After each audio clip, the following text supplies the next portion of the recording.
Segundo domingo de Cuaresma, ciclo B, 28 de febrero del 2021. Marcos capítulo 9, versículos 2 al 10.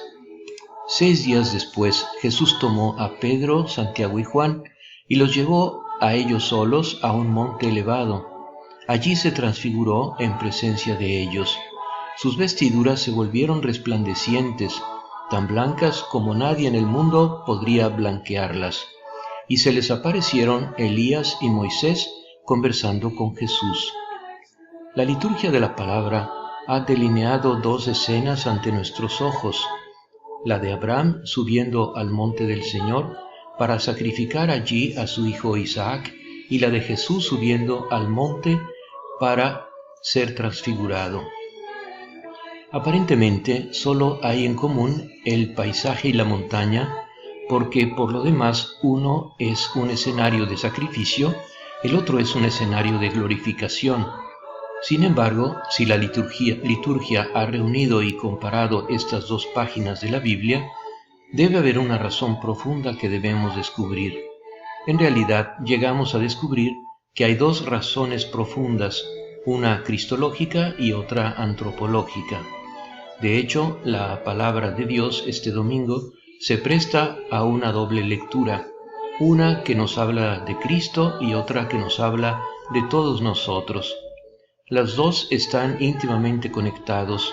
Marcos el Evangelista ofrece una versión muy sobria y convincente del episodio de la transfiguración. Es imposible escapar a la impresión de que detrás de la historia está el recuerdo de una experiencia personal, la del apóstol Pedro, cuya predicación recoge Marcos.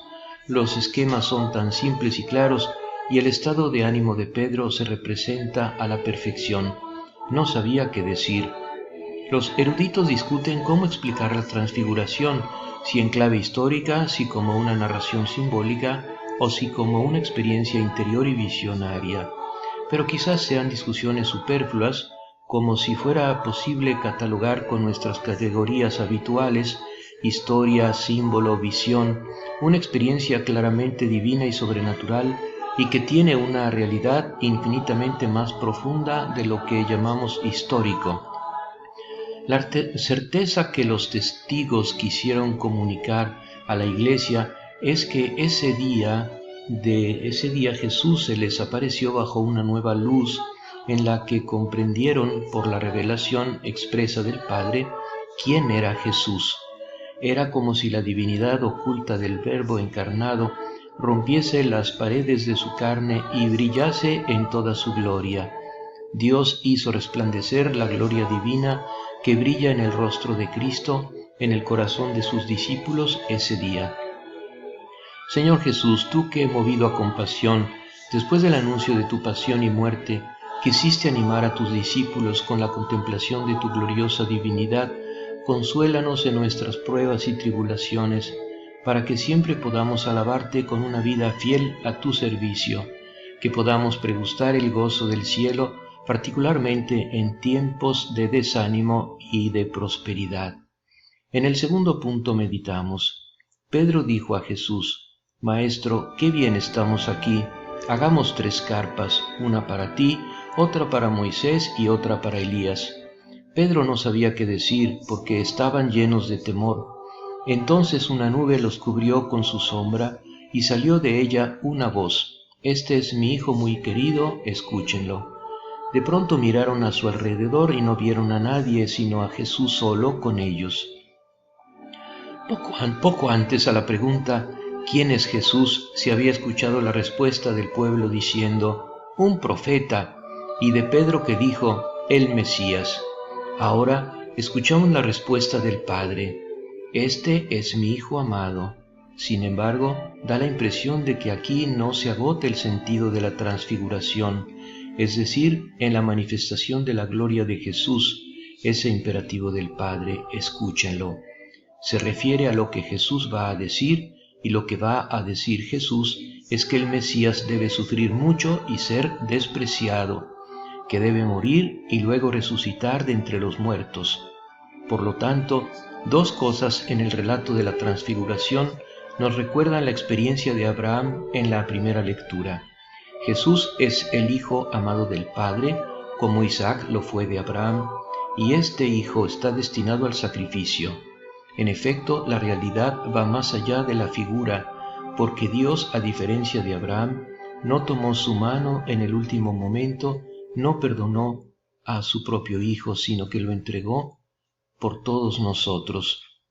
Pablo, en la segunda lectura de hoy, la tradición cristiana ha visto en Jesús la perfecta realización del sacrificio de Isaac, aqueda o perspectiva pascual, perfecta incluso en los detalles. Isaac lleva sobre sus hombros la madera de su holocausto como Jesús la madera de su cruz.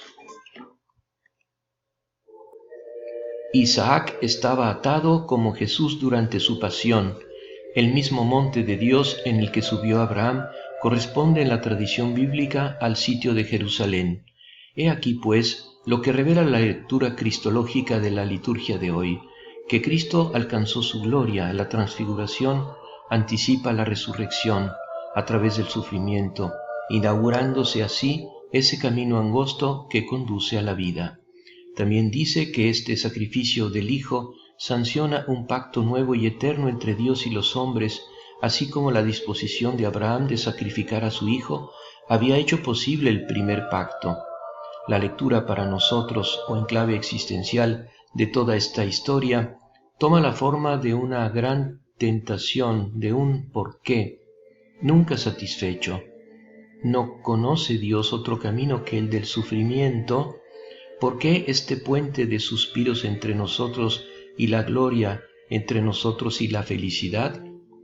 ¿Qué amor era el de Abraham y el de Dios si no había o no quería salvar el dolor de su propio hijo? En torno a esta cuestión se ha levantado una revuelta. Escritores cercanos a nosotros, Dostoyevsky con Tormento y Duda, Camus y otros sin duda alguna, han expresado en sus escritos la ola de rebelión que surge en el corazón del hombre por el dolor y especialmente el dolor de los inocentes. La pregunta ¿por qué estoy sufriendo? Se ha escrito, es la roca del ateísmo. No es que no aceptes a Dios, dice un personaje de Dostoyevsky, sino que yo le devuelvo respetuosamente mi boleto, los hermanos Karamazov, es decir, rechazo vivir en su mundo. Lo que es peor que simplemente negar a Dios, se revela. Creo que es hora de mirar un poco más de cerca esta objeción al dolor para ver de dónde viene realmente. Hay un sufrimiento inexplicable en el mundo. ¿Quién lo puede negar? Pero no es de extrañar que casi nunca aleje de Dios a quienes realmente lo padecen, sino solo a quienes discuten el dolor en el escritorio, es decir, filósofos y novelistas. El dolor vivido que llevó a la inocente Ana Frank a descubrir a Dios y amarlo de manera conmovedora lo vemos en su diario, en la mente de sus comentaristas, personas que escribieron después de la guerra, al calor de las cosas reconstruidas, se ha convertido en prueba insuperable contra Dios. El dolor de los inocentes, comenzando por el del justo Abel, no tiene explicación racional, es cierto, y cuando creemos que finalmente la hemos encontrado, pronto se derrumba cuando realmente aparece la prueba. Pero si el dolor no tiene explicación, sin embargo, tiene garantía, Jesucristo. Ya no estamos en la misma situación que Job. El dolor tiene un significado, y este significado no puede ser simplemente el castigo del pecado, porque Él, el Hijo amado del Padre, el hombre sin pecado, lo probó hasta el final. Hay, por tanto, al menos uno que tiene derecho a perdonar, un día a todo y a todos, incluidos los que han hecho sufrir a un inocente, y a reconciliarse con el universo de Dios, sobre el que funda el edificio, y será a Él a quien se elevará el himno: Tú eres justo, Señor, desde cuando se han revelado tus caminos. La liturgia ha hecho bien hoy en colocar esta palabra de Pablo entre la primera lectura y el Evangelio. Dios no perdonó a su propio Hijo, sino que lo dio por todos nosotros, porque aquí está la clave. En cierto sentido, podemos decir que Dios sufrió la misma angustia que Abraham y por lo tanto compartió el destino que dejó a sus criaturas. El Dios de Jesús no es un Dios impasible ¿Qué hacer entonces ante nuestro dolor y el de los demás? El Salmo responsorial nos hizo escuchar esta estupenda confesión de un hombre como nosotros. He creído incluso cuando decía, soy demasiado infeliz. Creer también en el dolor es la más hermosa prueba de confianza que se le puede dar a Dios. Leemos acerca de Abraham, que creyó esperando contra toda esperanza y que esto le fue contado como justicia. También nosotros, concluimos con el apóstol, seremos acreditados como justicia si creemos en el que resucitó a Jesús de entre los muertos y en el que un día lo transfiguró en el monte Tabor, si creemos, es decir, que Dios es suficientemente bueno y poderoso para redimir cada dolor, cada lágrima y hacernos también, como lo hizo Jesús, a través de tribulaciones momentáneas y ligeras, a una cantidad de gloria inconmensurable y eterna. Espíritu Santo, abre el oído de nuestro corazón a las palabras de Jesús, Hijo de Dios Padre, para que podamos conocer la verdad sobre el sentido y la orientación de nuestra vida. Danos la docilidad para obedecer los designios divinos y la fuerza para perseverar hasta el final. En el tercer punto meditamos. Mientras bajaban del monte, Jesús les prohibió contar lo que habían visto hasta que el Hijo del Hombre resucitara de entre los muertos. Ellos cumplieron esta orden, pero se preguntaban qué significaría resucitar de entre los muertos. Los discípulos debían mantener en secreto esta visión del Jesús glorioso, el nuevo Moisés, el Mesías, porque aún no había llegado el momento en que glorificaría al Padre con su pasión y muerte en la cruz. Pero no pudieron comprender este gran misterio central de la resurrección. María, Madre de Dios y Madre nuestra, tú que aceptaste ser la esclava del Señor y hacer según su palabra, y así lo hiciste incluso en las pruebas más difíciles, como cuando estuviste al pie de la cruz ante tu Hijo moribundo, haz que también nosotros podamos aceptar la voluntad de Dios en todas las adversidades de cada día. Amén.